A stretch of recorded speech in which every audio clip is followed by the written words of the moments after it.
Bismillahirrahmanirrahim. Assalamu alaikum, my dear friends, fellow students, viewers, listeners, and subscribers. As you are watching Sir Usman YouTube channel, where you can have your best mode on English grammar, and please do not forget to share this channel as much as you can for the sake of knowledge. Today we are going to discuss the activize and passivize of past continuous tense. आज हम past continuous tense के एक्टिवाइज से passivise करने जा रहे हैं। ठीक है, इसके भी 8 रूल्स होते हैं। 8 रूल्स से मुराद ये है कि अगर आपने एक्टिवाइज सेंटेंसेस से पैसिवाइज सेंटेंसेस बनाने हैं तो आपको 8 कवानीन या 8 स्टेप्स हैं, 8 स्टेप्स हैं, उनको फॉलो करना पड़ेगा। ठीक है, उन 8 स्टेप्स को फॉलो करने से आप किसी भी टेंस का एक्टिव से पैसिव बना सकते हैं। उनमें पहला स्टेप या रूल नंबर 1 जिसको हम कहते हैं वो ये है कि आपने सबसे पहले टेंस की पहचान करनी है। जो भी एक्टिवाइज का जुमला लिखा है उसकी पहचान करनी है कि ये इसका ताल्लुक किस टेंस के साथ है। ठीक है जी, जैसे ही वॉज टेलिंग अ लाई, आपने पहचान कर ली कि इसमें वाज भी आया और टेलिंग, टेल के आगे आईएनजी आया, ये पास्ट कंटिन्यूअस का टेंस है और इसके आगे सब्जेक्ट भी लगा है, इसलिए ये जो है एक्टिवाइज है। ठीक है, तो हमें ये पहचान हो गई कि he was telling a lie past continuous है। रूल नंबर 2 ये कह रहा है कि convert object of an active voice sentence into the subject of passive voice sentence, यानी जो एक्टिवाइज जुमले के अंदर ऑब्जेक्ट लिखा है वो पैसिवाइज में आप बतौर सब्जेक्ट लिखें। जैसे अभी मैंने मिसाल दी है ही वॉज टेलिंग अ लाई, इसमें लाई ऑब्जेक्ट है। अब ये ऑब्जेक्ट और सब्जेक्ट को कैसे बदलते हैं? अगर मी ऑब्जेक्ट की शक्ल में आए तो आई में तब्दील होगा, अगर अस आए तो वी में बदलेगा, यू आए तो यू में बदलेगा, हिम ही में, हर शी में, इट में, देम दे में। और इसी तरह जो सब्जेक्ट होंगे वो पैसिवाइज में ऑब्जेक्ट के तौर पर आई मी में, वी अस में, यू में, ही हिम में, शी हर में, इट में ही रहेगा और दे देम में। ठीक है, इसको याद करना जरूरी है। रूल नंबर 3 ये कहता है कि किसी भी पैसिवाइज के सेंटेंसेस का हेल्पिंग वर्ब हर टेंस का अलग से होता है, तो आपने उसका हेल्पिंग वर्ब लगाना है। चूंकि हर पैसिवाइज के सेंटेंस में हेल्पिंग वर्ब ज़रूर इस्तेमाल होता है, तो सबसे पहले हमने पहचान करनी है, उसके बाद हमने ऑब्जेक्ट को सब्जेक्ट और फिर हेल्पिंग वर्ब लगाना है। और एक और चीज़ याद रखने की जो इसमें है वो थर्ड फॉर्म ऑफ वर्ब है। ठीक है, हेल्पिंग वर्ब के फ़ौरन बाद लगेगी तीसरी फॉर्म, पास्ट पार्टिसिपल फॉर्म उसको कहते हैं, और हर पैसिवाइज में तीसरी फॉर्म ऑफ वर्ब यानी पास्ट पार्टिसिपल फॉर्म ही लगती है। रूल नंबर 5 ये है कि उस फॉर्म ऑफ वर्ब के बाद आपने बाय का इस्तेमाल करना है।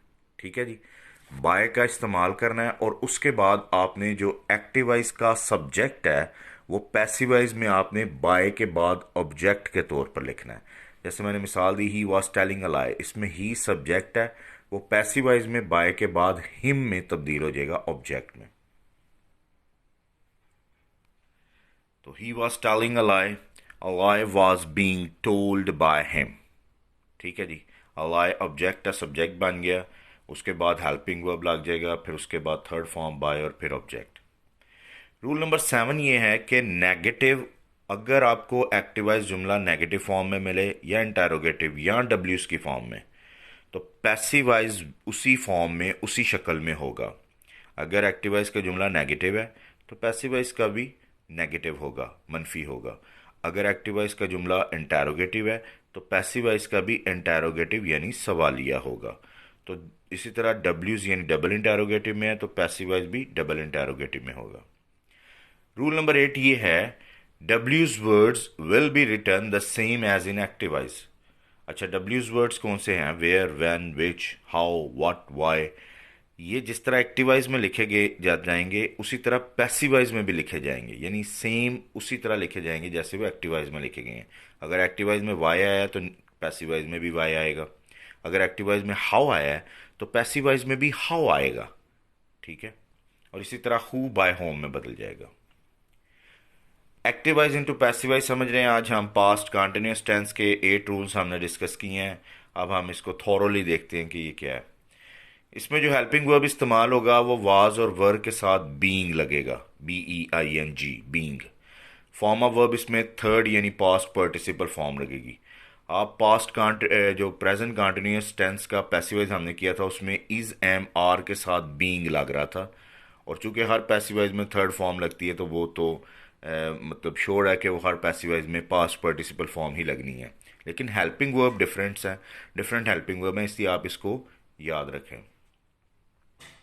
पॉजिटिव सेंटेंसेस में सब्जेक्ट के बाद वाज या वर, अगर सिंगुलर सब्जेक्ट है, यानी सब्जेक्ट तो इसमें डायरेक्ट नहीं होता, यानी इसमें ऑब्जेक्ट जो सब्जेक्ट बनता है वो, अगर वो सिंगुलर है तो वाज, प्लूरल है तो वर, उसके फौरन बाद बीइंग, फिर थर्ड फॉर्म ऑफ वर्ब जिसे हम पास्ट पार्टिसिपल फॉर्म कहते हैं, उसके बाद बाय और फिर ऑब्जेक्ट इस्तेमाल होगा।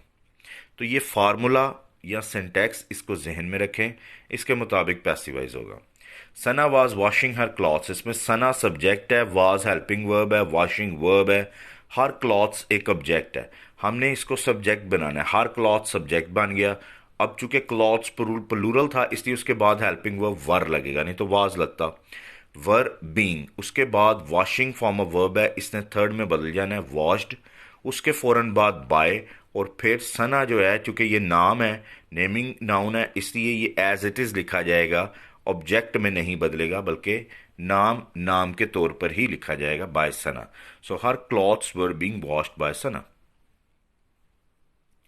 नेगेटिव सेंटेंसेस में सब्जेक्ट के बाद अगर सिंगुलर है जो ऑब्जेक्ट सब्जेक्ट बनेगा, ठीक है। उसके बाद वाज नॉट बीइंग अगर सिंगुलर है, अगर प्लूरल है तो फिर वर नॉट बीइंग, और फिर थर्ड फॉर्म ऑफ वर्ब जिसे हम पास्ट पार्टिसिपल फॉर्म कहते हैं, उसके बाद बाय और फिर ऑब्जेक्ट। ये फार्मूलाज और सिंटैक्स आपके लिए बहुत ज़रूरी हैं।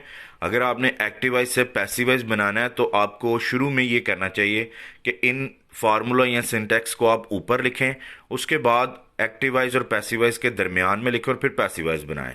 बहुत आसान हो जाएगा आपको इससे लर्न करना। एग्जाम्पल है you are not saying your prayers, इसमें you subject, were helping verb है, उसके बाद सेइंग फॉर्म ऑफ वर्ब है, first form plus ING present participle है, योर प्रेयर्स ऑब्जेक्ट है। अब योर प्रेयर्स को शुरू में लेके आएंगे, ये सब्जेक्ट बन जाएगा योर प्रेयर्स, चूंकि ये प्लूरल है इसलिए वर, और नेगेटिव फॉर्म थी तो नेगेटिव फॉर्म ही रहेगी, वर नॉट बीइंग, और फॉर्म ऑफ वर्ब सेइंग थी वो थर्ड में बदल जाएगी सेड, उसके बाद बाय, और फिर ऑब्जेक्ट सब्जेक्ट जो यू है वो ऑब्जेक्ट बन जाएगा यू में। तो your prayers were not being said bye you. तो इट मीन्स कि हमने ये जहन में सिंटेक्स रखना है, उसके मुताबिक करना। एक और एग्जांपल इस नेगेटिव की, Ali was not taking hot tea, इसमें Ali subject, was helping verb है, टेकिंग फॉर्म ऑफ वर्ब है, हॉट टी ऑब्जेक्ट है। तो ऑब्जेक्ट शुरू में आएगा, उसके बाद चूंकि ये सिंगुलर है इसलिए वाज नॉट बीइंग, फिर थर्ड फॉर्म, फिर बाय, फिर सब्जेक्ट ऑब्जेक्ट में बदलेगा। ये hot tea was not being taken by Ali. अब इसमें आप देखें कि अली सब्जेक्ट है वो ऑब्जेक्ट में ही बदलेगा, ये बाय के बाद ऑब्जेक्ट ही आया है लेकिन बाय नेम आएगा। इंटेरोगेटिव सेंटेंसेस में क्या का लफ्ज और एंड पे क्वेश्चन मार्क आता है, इसमें वाज और वर हेल्पिंग वर्ब के तौर पर पास्ट कंटिन्यूअस टेंस के पैसिवाइज में शुरू में लगेंगे जो ऑब्जेक्ट सब्जेक्ट बनेगा, उसके फौरन बाद हम बीइंग का इस्तेमाल करेंगे, और चूंकि पैसिवाइज है इसलिए थर्ड फॉर्म ऑफ वर्ब जिसे हम पास्ट पार्टिसिपल फॉर्म कहते हैं वो लगाएंगे, उसके बाद बाय और फिर ऑब्जेक्ट, और एंड पे क्वेश्चन मार्क लगेगा। अब इसकी एग्जाम्पल डिस्कस करते हैं।